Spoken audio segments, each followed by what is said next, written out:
you.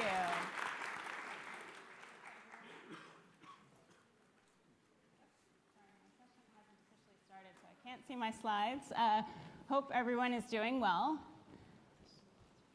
Okay, so since April, CCLers have logged 32,000 conversations about climate change. That's thousands of us in every state of the country starting productive conversations about climate change. And that's not all. We've also been talking on social media, and our combined posts have gotten more than 40,000 views and also thousands of comments. And so we're also talking there. In short, we are on a roll. The majority of Americans are concerned about climate change. Comparatively few of us talk about it. And there are a lot of reasons for that. Namely, one, it's a bit of a downer to introduce. And two, it's potentially a polarized conversation. And so it's no wonder that we avoid talking about it. But what that means is that climate change seems less serious of a problem than it really is. And the reason for that is that one of the ways that we as people understand something to be important is when we hear people around us talking about it. And so if we aren't talking about climate change, it doesn't seem that important. As Science Mom and CCL's advisory board member Catherine Hayhoe suggests, the most important thing we can do about climate change is talk about it. And so we are. We are breaking the silence on climate change together. Before I introduce our partners from Potential Energy and Science Moms, I wanted to share a few insights from our month of climate conversations. Our insights were compiled from the more than 500 pieces of feedback we received. So thank you to those of you who took the time to log your conversations and also tell us a little bit more about them. What we have learned is that we are having climate conversations in a lot of different places. This was launched in Earth Month, so it's not surprising that the most popular place to have a climate conversation in April was at an Earth Day event. But over 80% of our conversations happened in places that were not at Earth Day events. And that's great news for us as we head into the summer months and continue talking about it. 14% of our conversations are happening with chance encounters when we're out and about. As this commenter helpfully suggests, you could really have a climate conversation with anyone who you're standing or sitting next to for more than a few minutes. And so we have seen CCLers having conversations with their seatmates on airplanes, at their yoga classes, after class with fellow students, and at the meat counter, at the supermarket. So really, any place you can think of, we have been having conversations. We've also learned 11% of our conversations happened while doing shared activities. And the most popular shared activity to have a climate conversation is while walking, hiking, or running with someone else. Bonus points for the folks who shared that they brought their conversation partner to a beautiful vista and waited for that moment to introduce a climate conversation. The second most popular shared activity was before or after fellowship at church, which is an intentional community that is gathered to discuss things. Third most popular was while driving together. Incidentally, also proven to be a great location to talk to your teenager. Sometimes, it's true. Sometimes it's just easier to have a conversation that might feel emotional or stressful when you're not looking at each other. You're sitting side by side and facing straight ahead, and so we got a lot of feedback that people were talking while in cars. And then finally, April, of course, gave the opportunity to talk during the solar eclipse. Many of us were lucky to be in the path of totality and use that moment to start a conversation about protecting the planet. So, good job, everyone. We did not do this alone, of course. We have built our Climate Conversations program on the guidance from Potential Energy and Science Moms. The messaging guidance is robust, it is actionable, and we have received a lot of positive feedback about it. And so that's why I'm happy to welcome our speakers today. Dr. Sierra Peterson is from Science Mom. She is an Earth an environmental science professor at the University of Michigan. She's coming up.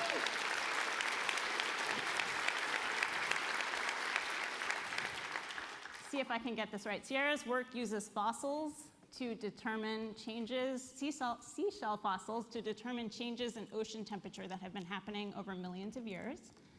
She is also literally a science mom to two. Elon Strait joins us from Potential Energy. He served in the State Department as a negotiator on the Paris agreements. He has served in the National Security Council under the Obama administration, and has worked in the Biden administration, and he founded and ran the We Are Still In campaign. Welcome, Sierra and Elon.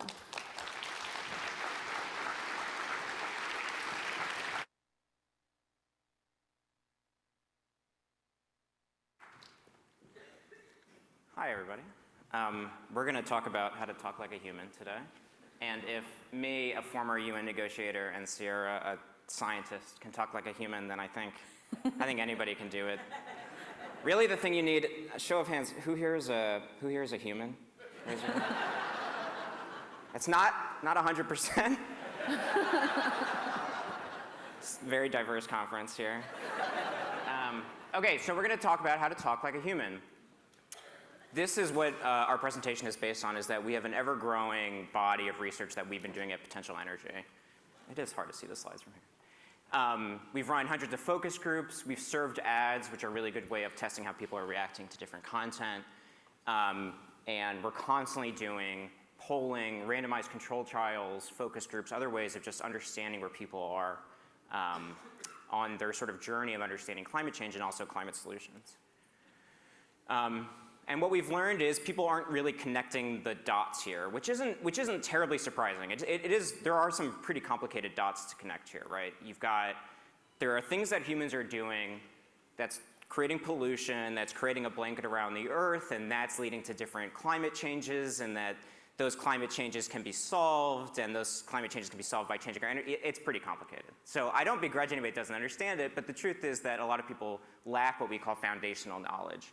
The most amazing thing to me is always when we do a focus group, we'll ask people just to get a sense of where they are, which is, what is one thing you do about climate change or clean energy? And half of people say, I recycle. It's great that they recycle. It has almost nothing to do with what we're talking about, but so the truth is that they lack sort of foundational knowledge. And that's because climate change has a communications problem. And the communications problem, as we all know, creates also a political problem. As we were just saying from Dr. Hayhoe's quote, if people aren't talking about it, if people don't really understand it, then it lacks kind of the political or public will that's necessary to solve the challenge. So this is a big deal that it has a communications problem. And the challenge is that what people are hearing on the science or on the solutions doesn't really make sense to them. And also, I don't begrudge people for this. But when you talk to people about greenhouse gases are causing anthropogenic climate change, in fact, you talk about it as a new era for the planet that's going on, it's reasonable to say, okay, so what am I going to do about that?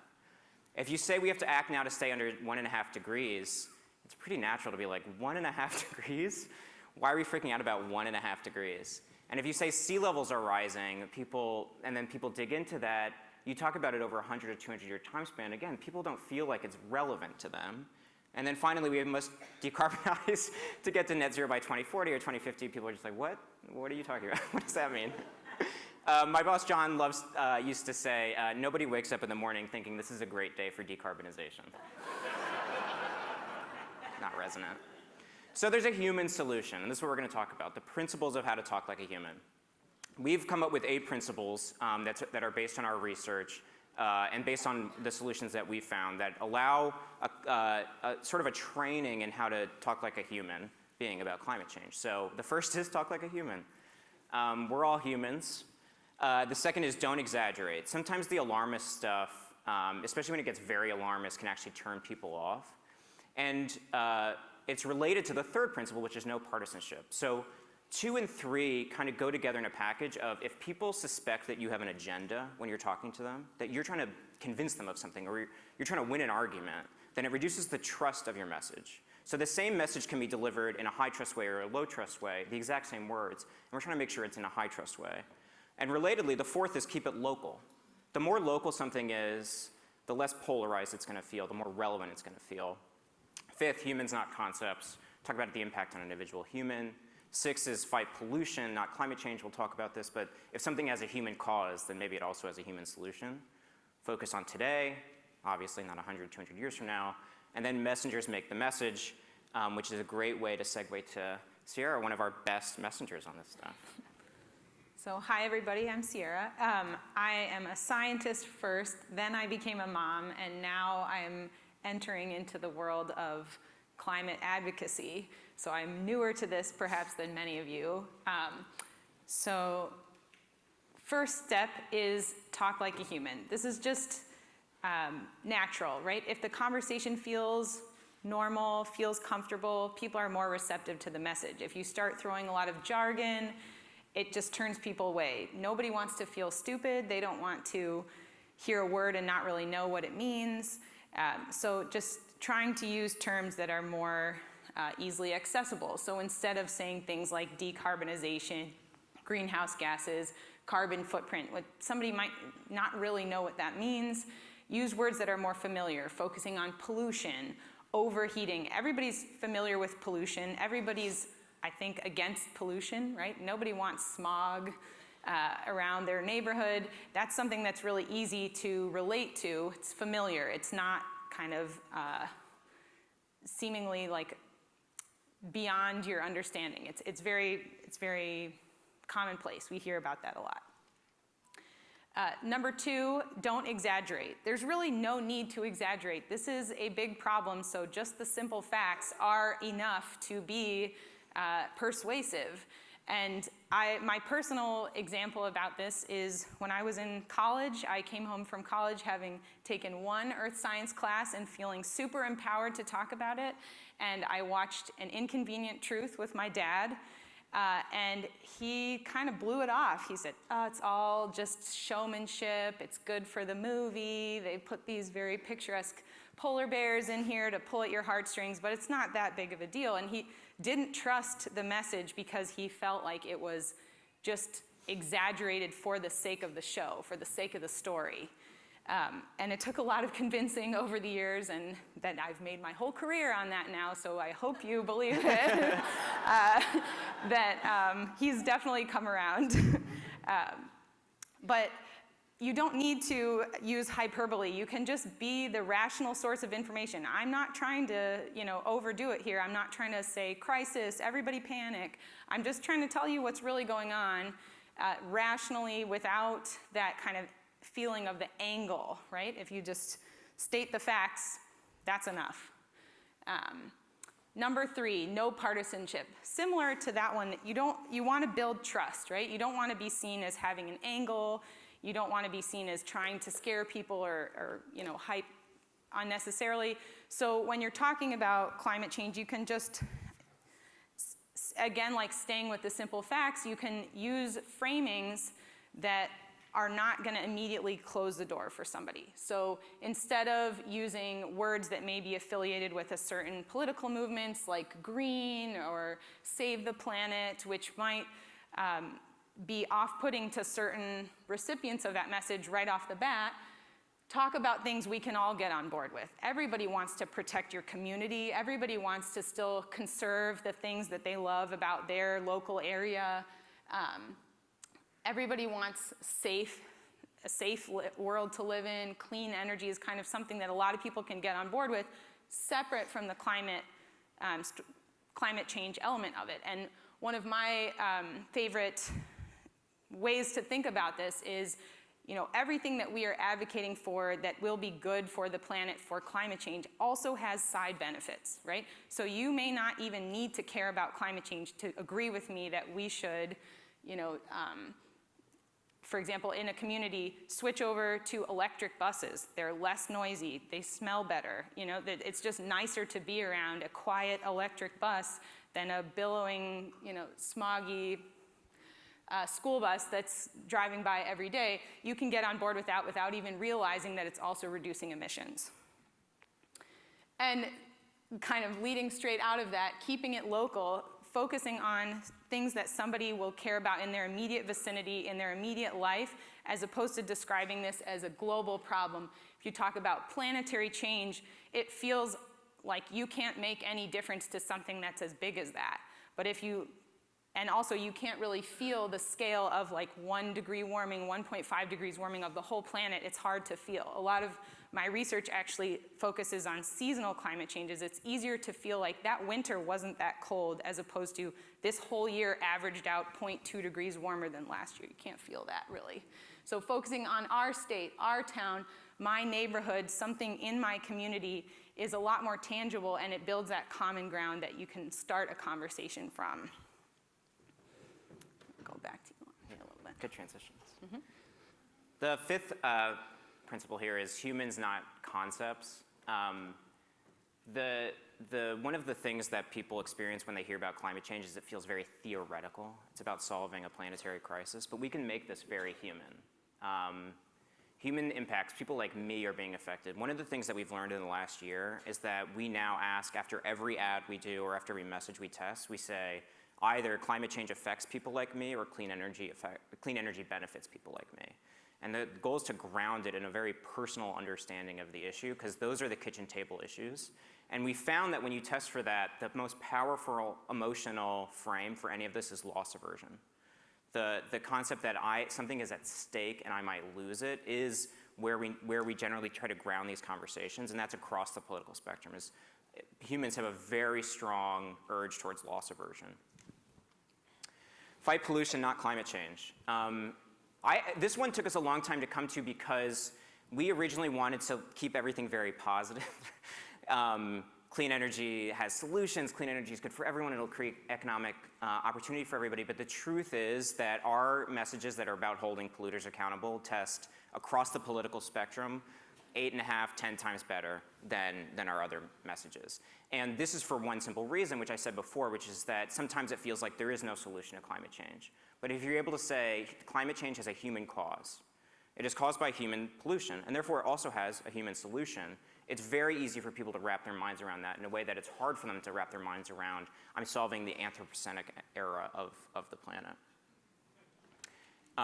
And the other thing, this also relates to what Sierra was just saying, which is that sometimes why these messages don't feel like they work is that they end up getting coded in a very left or liberal way, in a way that people don't really foresee. And so sometimes when you talk about holding polluters accountable, you start using words like justice or environmental justice, which is an extremely important principle, but it also has a way of coding that maybe this message isn't for me if you're on the other side of the political spectrum. But the truth is that across the political spectrum, oil and gas companies are very unpopular, and people want them held accountable, not just for climate change, but also because people feel like during COVID that they were profiteering off of not only the pandemic, but the war in Russia and Ukraine. And I think there's lots of reasons why people want major corporations held accountable. Climate change is just one of them. Focus on today. This is a really important one because we're talking about a long-term issue, but it's really helpful for people to understand that we're focusing on today. We have the net zero targets by 2040, 2050. Those are really good policy goals. They should be policy goals for the government, but as far as humans are concerned, there are ways of framing this that make it a little bit more understandable. And again, politicians are, in fact, human beings, and so even framing these things for politicians in a human way can make it easier to understand. And so rather than net zero target by sometime this century, if we reduce pollution 10% every year, we can make a better world for our kids. It feels manageable, it feels right now, it feels emotional. And on that subject for 1 second, which is a better world for our kids, so we've tested tons and tons and tons of different messages, and we ran a global study, 23 countries, polling 50,000 people on different messages, and it turns out that almost everyone on Earth cares about this issue for the same reason, which is that they're worried about their kids and future generations. And that is a powerful thing. It's also kind of an emotionally powerful thing, which is that we do have a lot in common as human beings. We all care about future generations. We're sort of biologically coded to. But the same reason that brought you to this room is probably the same reason that somebody would bring somebody else to this room, which is that they're worried about the future. They're worried about kids. We've expanded this, especially to, if you don't have kids, then we've expanded this messaging to be basically solving climate change is protecting what you love. And that's the heart of the message, protect what you love. That's the solution to climate change. And when we test that message against climate progress, so clean energy solutions are here, they're benefiting people, we'll get about a 5-time better result by saying later is too late to protect what you love. And lastly, just as you heard from Sierra, messengers make the message. So the messengers are super important on this. By far, most messages that people hear about climate change are from politicians, are coming out of Washington, and that's a real problem because they're not the best messengers for this stuff. It turns out the best messengers are scientists, farmers, doctors, and firefighters. And the worst messengers are politicians.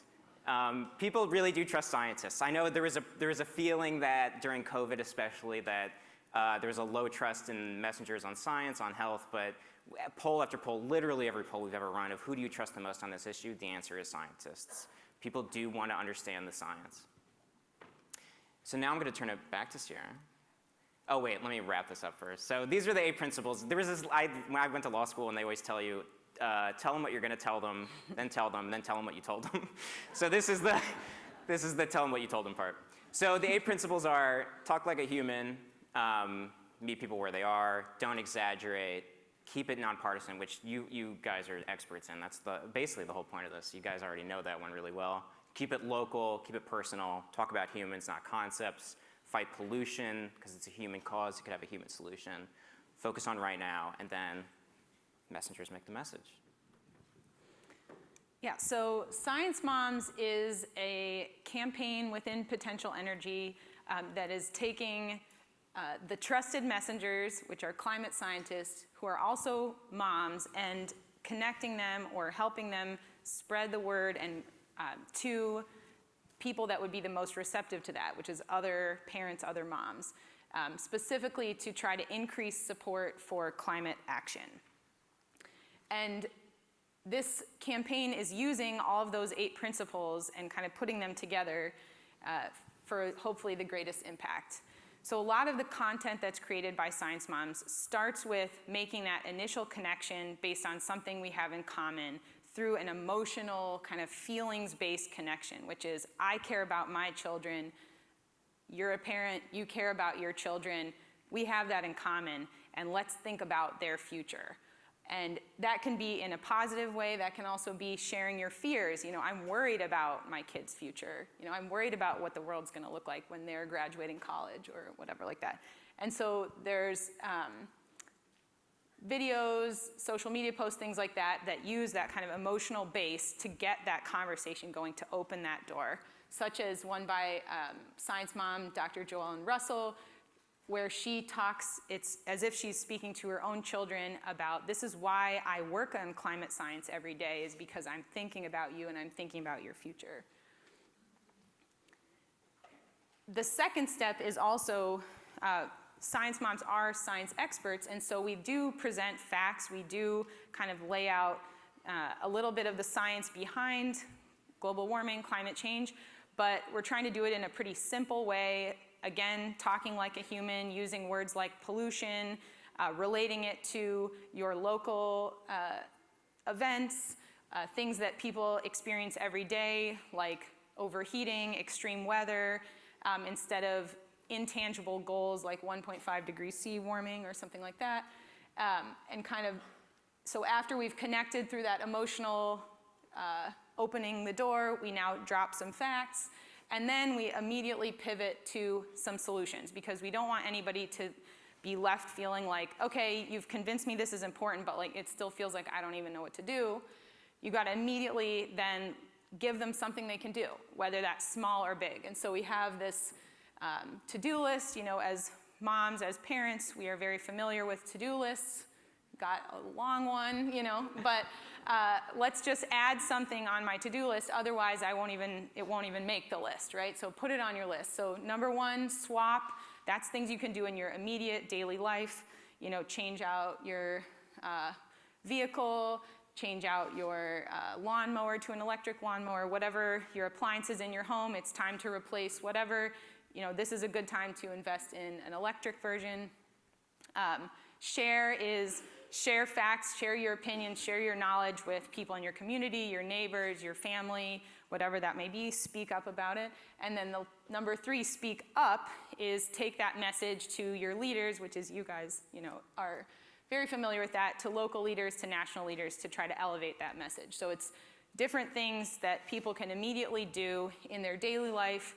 Many of them have a very low bar, just have a conversation, but it makes the feeling a little bit more like, oh, I can do something about this, as opposed to this problem is too big for me, I can never make a difference. And so we've put all of this Talk Like a Human plan and in a full report, which you guys will have access to. This is a great resource for you as you are going out to have these conversations, to kind of remind you this framework of how to enter that conversation, what type of words to use, what framing to use. You can also go to the Science Moms website to look at the content that they have there. This can be a way to open the door to a conversation with someone. Send them a video, send them a link to the website. Hey, have you seen this? What do you think about it? Or it can also be for you to refresh how to speak about it yourself with somebody. Watch these videos, get that kind of practice with a certain language or certain types of framing that then can make conversations easier with other people. Of just speak like a human, kind of simple words, simple concepts, and really be genuine from your own feelings. Share your own motivations for why you care about this issue. Okay, I think that's the last one, and so now we'll switch to Q&A.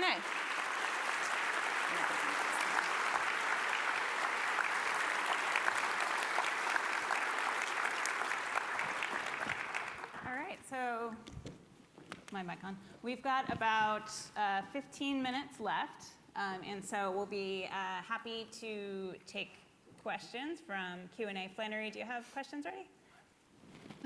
I do have some questions.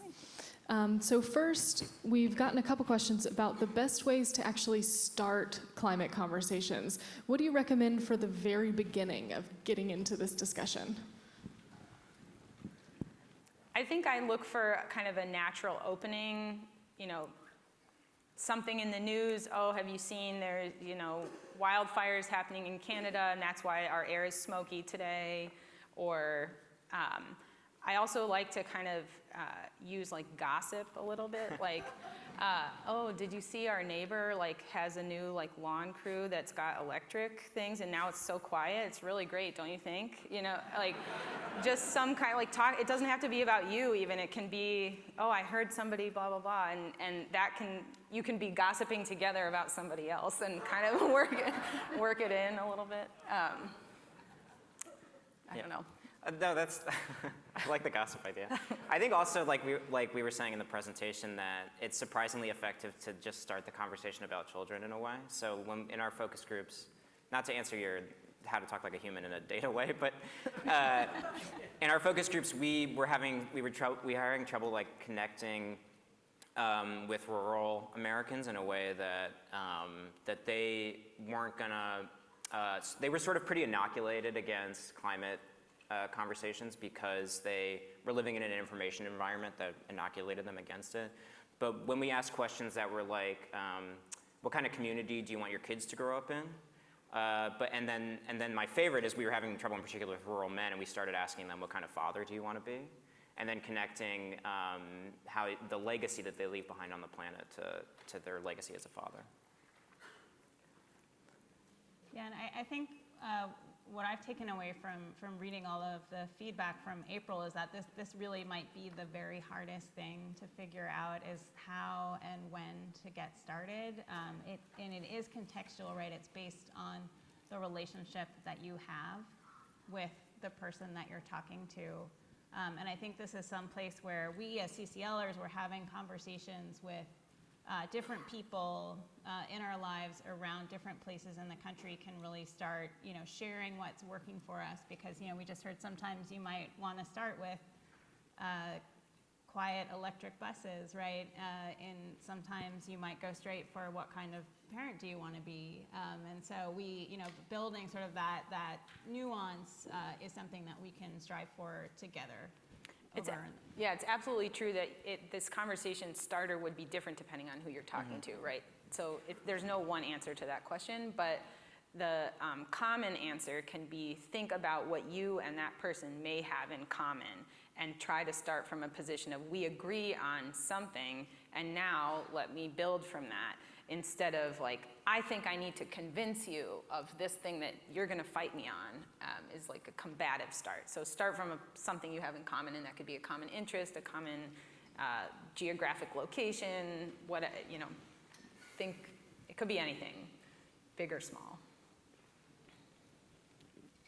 Great. We also have a question about the future generations framing. So you talked about how that framing is so powerful, but how do we use that framing effectively when we're talking to members of those future generations?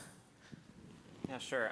Well, the first thing I would say is that the people on Earth that need to be convinced the least are members of the future generation, and that's shown up over and over and over again. And so that's point one. Point two is that in talking to, like I said, the protect what you love frame is really good for lots of people. And in fact, sometimes we find that protect the places you love has a really powerful message too. And so one of our new ad campaigns is about places that that teenagers or young adults went to on vacation growing up just don't really exist as vacation spots anymore. And their sort of grief over loss of that vacation spot or that memory that they had with their family, like I said, gets in that loss aversion frame. And so I think protect what you love, including the places that you love and the people that you love, is a good way to have that conversation. The other thing, one thing I noticed coming into this room is many people here are older than me. And you bring, if you are older than me, you bring a longevity of knowledge. So those arguments about this is not what it used to be like are a lot more powerful coming from someone who's experienced what it used to be like. If you're a teenager, your life experience is much shorter, and so you may already care about your future, but you may not realize how much things have already changed. And so one way you can speak to a younger generation is by giving that sense of it's already changed a lot and things are not what they used to be. What you think is normal is not normal for the climate, for the weather, whatever. And that can add that sense of urgency of like, it's already changing and I've seen it in my lifetime. So that's kind of a personal angle that you can take.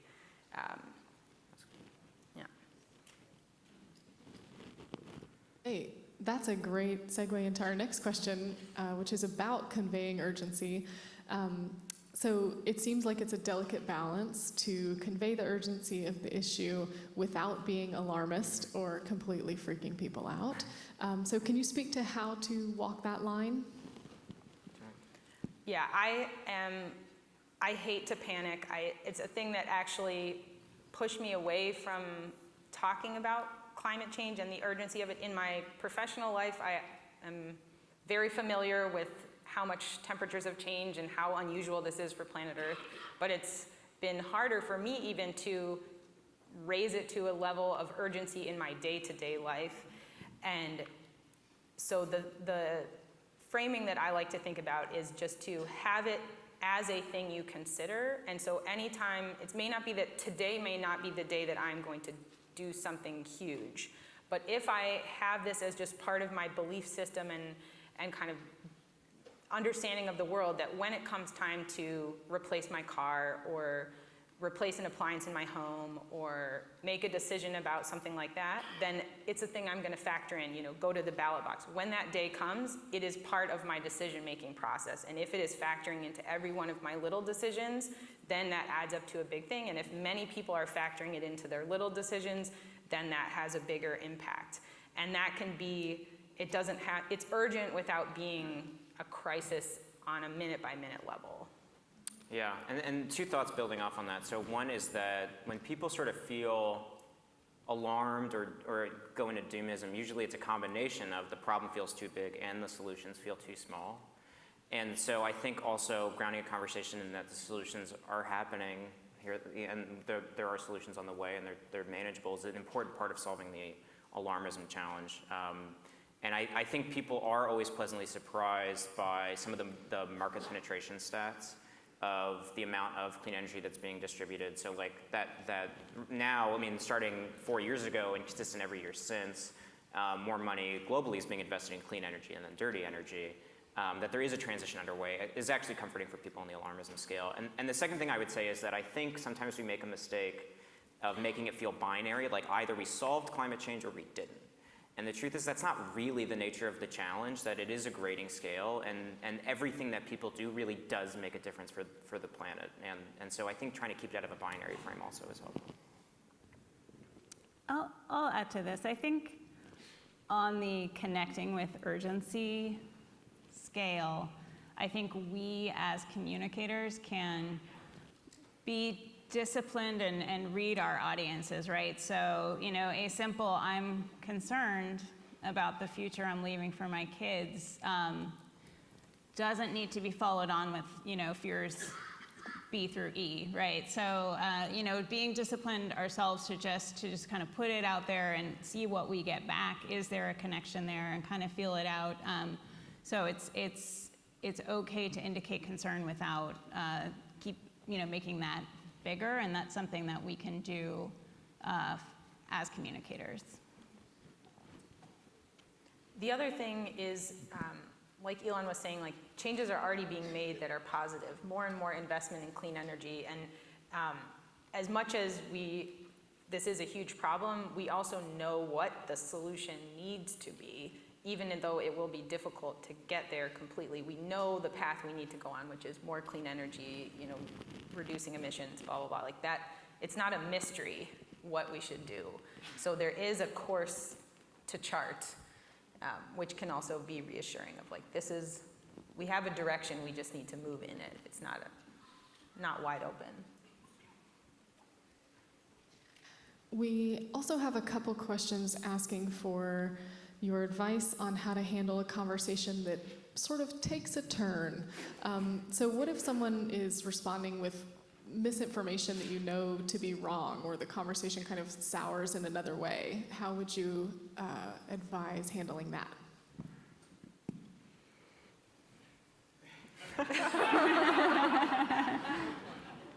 I think speaking from the heart, you know, just saying, you know, I know there's a lot of complexity to this issue, but, you know, I care about this because of this, and, you know, it's important to me for this reason. Just kind of being very genuine, as opposed to being like, I'm trying to convince you to agree with everything I say. This is the position I'm coming from, and maybe that person will see a little bit of something they can agree with, even if you haven't convinced them on that one day. Something's rooted in their brain, and later they think about it, and then, I don't know. People are I have a 3-year-old who's gonna turn 4 tomorrow, and if you tell her you must do something, she says no. And she's very good at being stubborn, but literally what I do is, if it's like, we've gotta leave now, no, I'm not going, I'll say, okay, I'm gonna close my eyes and you're gonna do it. And when I'm not looking at you, so she doesn't have to say, like, in front of me, admit she was wrong and change course. If I say, I'm not looking, and then, oh, look, you did it, great, you know? And so it's like, she's come to that conclusion on her own that we needed to leave now, and look, she did it on her own, of her own choice. She didn't have to, you know, there's a lot of face saving. People don't want to say to you, you're right, how did I not see this for years, right? But you may be still convincing them deep in their mind, and then later that you're gonna hear them telling their other neighbor, did you know what I heard, blah, blah, blah, that they heard from you. And they're gonna think it's their own thing. So even in that conversation, it may feel like you did not win, but you might have planted a seed that they're gonna later on start to claim was their own idea.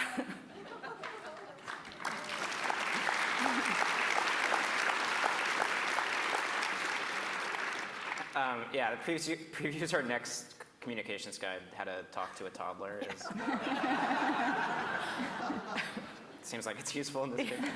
I don't have much to add. I mean, I think generally people who, you know, have misinformation in their heads don't think of it as misinformation, and we've had people who were sort of conspiracy theorists in our focus groups or that we've interacted with, and I would say that sometimes just there's no persuading them, but I really like your suggestion of plant a seed and see how it grows.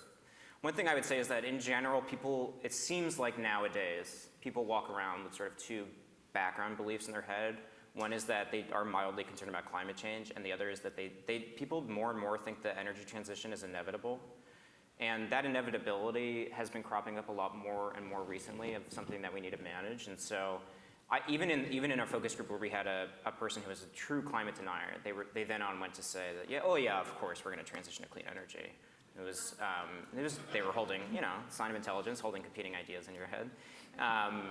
But I think trying to build on those background things that generally people are agreeing, 80% of this country is agreeing with some amount of concern about climate change and some amount of understanding that this is an inevitable transition.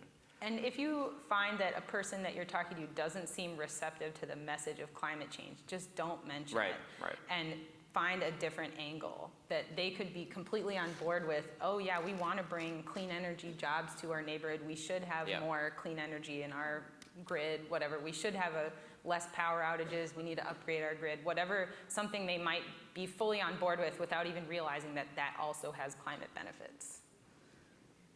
I was going to ask that because we have received that feedback that there are communities where it really just, if you're trying to start a conversation about climate change, is extremely difficult. And so I'm happy to hear that, It's talking trickery. about clean energy. They don't even know. It's like eating your vegetables. You mix them in. You Again. don't even know you're eating vegetables, but you are. It's going into how to talk to a toddler again. There's a book like Everything I Know I Learned in Kindergarten or something like that. Like that's there's a lot of themes that translate. There's a thing called the gateway hypothesis, which is that for the last decade or so, the way that most people have gone on their climate understanding journey is to first understand that there's a scientific consensus on climate change. And the truth is that the information environment we exist in, that it's really hard sometimes to penetrate with that message. And so now we're like really testing out in rural communities what I think of as sort of a reverse gateway hypothesis. So the original gateway hypothesis is there's a scientific consensus on climate change. It's caused by human activity. There are solutions to climate change, and they include things like transition to clean energy. I think that it's possible there's a reverse gateway hypothesis with rural Americans and conservatives, which is you start to show them the economic development that's being created in particular by the Inflation Reduction Act, which is showing up in people's communities all the time, that there are new manufacturing plants going up, new renewables going up, new incentives for home transition, that if they see that economic opportunity first, then maybe it opens their mind for that rest of the conversation, which is it's addressing pollution. The air is cleaner in this community, like you were saying with the electric bus example, and that it's addressing these other things. And I wonder if going exactly the opposite direction is maybe going to be effective.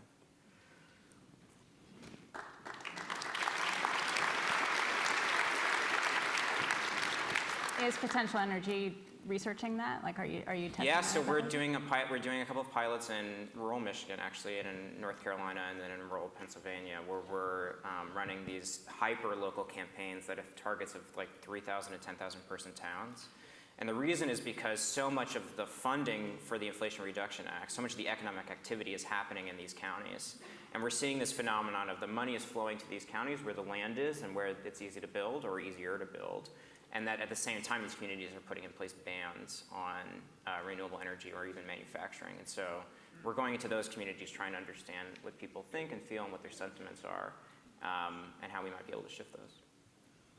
We would love to hear the results of that study when they're available. Okay. All right, well, we'd love to squeeze in just one last question here in these last 2 minutes. Knowing that everyone in this room is heading to Capitol Hill tomorrow to talk to lawmakers about all of this, what advice would you have about communicating these ideas to Congress? Yeah, lawmakers are people too, is what I would say. If you didn't hear that, somebody said toddlers. That's true. Maybe that guide is going to be more important for the lawmakers. They're people too, and I think they, and some of those conversation starters we had are extremely useful with lawmakers as well, of trying to, There's different pathways for this conversation, and sometimes when you start with a partisan identity that the person you're talking to has, where I have a partisan objective or I have a policy objective, then they're tapping into that part of their identity that can be kind of argumentative.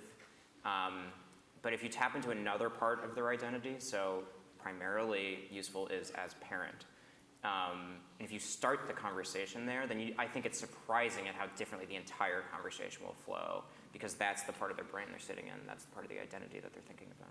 Or also the geographic area that they're from, like something local that matters, a local impact of climate change or a local issue that they could connect on. Yeah, I think the other thing I think of talking to politicians, like you said, they're the worst messengers, but that doesn't mean they can't improve. And if you go in and speak in simple language with kind of clear messages, again, it may plant a seed that changes the way that they speak about climate change going out. And politicians speak to a lot of people, so that could, you know, have multiply the impact. Is if you equip them with the right talking points, then it gives them, that's what they want, is a clear-cut message that they can say to other people as well.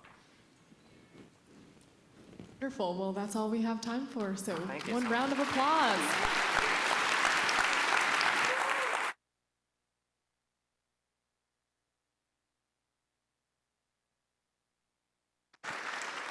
And please welcome to the stage Mindy Aller.